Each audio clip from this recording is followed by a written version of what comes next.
जय जगन्नाथ। वर्षा दिने समस्त बाड़ी बगीचार किसी फसल पनीपरिया थाऊ कि न तो किंतु कखारु गछटी निश्चिंत थाए। यही गछटी गोटे मंजी पड़गले उठी जाए।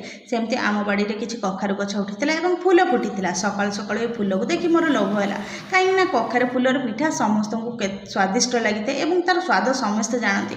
तो प्रथम फूल को आनी भल भाव बाछि अरुआ चाउल गुंड ता सहित लुण लंका हल्दी पकईकि गोलई ने कहीं जो कखारु फूल अरुआ चाउल गुंडटा ही बेसी टेस्ट लगी था। तो तापर आण गोला होता फूल को गोटे तावा हो कि कड़े हो तेल टिके पकई गरम कर पकईदेवे। तो अल्प आंचर धीरे धीरे देखिए फूलटी लाल हो फूलटी को एपट सेपट करके ओल्टई ने। तो तापर आपंकर होगला ये कखारु फूलर पिठा। ए फूलर पिठाटी बहुत जल्दी सीझी जाए अरुआ चाउल पकईले खाइबा टेस्टी लगी था। यही जो रेसिपीटी रही है बहुत विटामिन भरपूर अटे।